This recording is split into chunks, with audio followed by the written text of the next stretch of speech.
Selamat pagi, nama saya Shen dan hari ini saya akan mempresentasikan tentang koloid.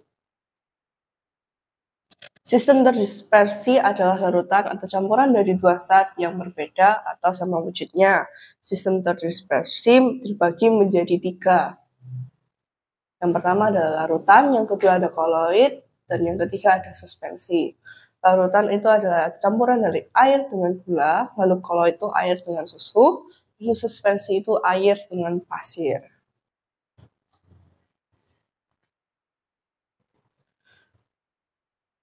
Sistem terdispersi sendiri dibagi menjadi dua, ada yang namanya fase terdispersi, yaitu zat terlarut, dan medium pendispersi, dia zat pelarutnya.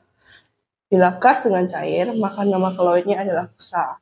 Contohnya adalah busa sabun. Lalu bila gas dengan padat, nama koloidnya adalah busa padat. Contohnya ada batu apung. Lalu yang ketiga, bila cair dengan gas, nama koloidnya adalah aerosol. Contohnya adalah awan. Yang keempat adalah bila cair dengan cair, maka nama koloidnya adalah emulsi. Contohnya adalah susu. Lalu bila cair dengan padat, maka nama koloidnya adalah emulsi padat. Contohnya adalah keju. Lalu yang bila padat dengan gas, maka nama koloidnya adalah aerosol padat. Contohnya adalah asap. Lalu bila padat dengan cair, maka nama koloidnya adalah sol. Contohnya adalah cat.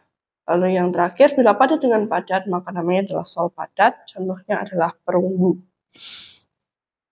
Pembuatan koloid. Yang pertama adalah kondensasi, ini berasal dari larutan, dan yang kedua dispersi ini berasal dari suspensi. Di kondensasi ini terdiri dari dua cara, yang pertama adalah kimia dan yang kedua adalah fisika. Dalam kimia ada tiga. Yang pertama adalah reaksi redoks, reaksi substitusi, dan reaksi hidrolisis. Di fisika dia ada penghentian pelarut dan pendinginan.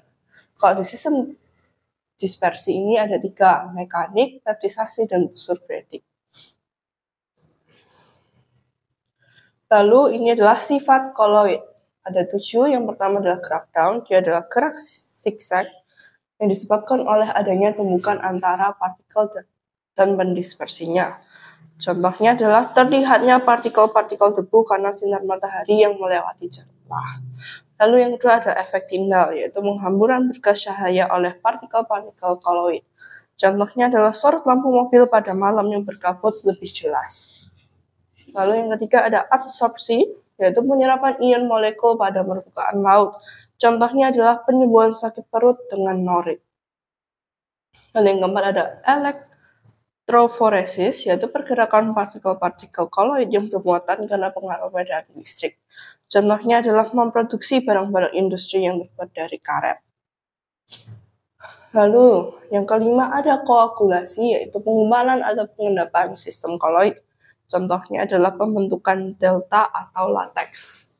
Lalu yang keenam ada dialisis, yaitu pemurnian koloid dari partikel-partikel motor yang dapat mengganggu kestabilan koloid. Contohnya adalah proses cuci darah. Lalu yang terakhir adalah koloid pelindung, yaitu melindungi koloid lain dari proses koagulasi.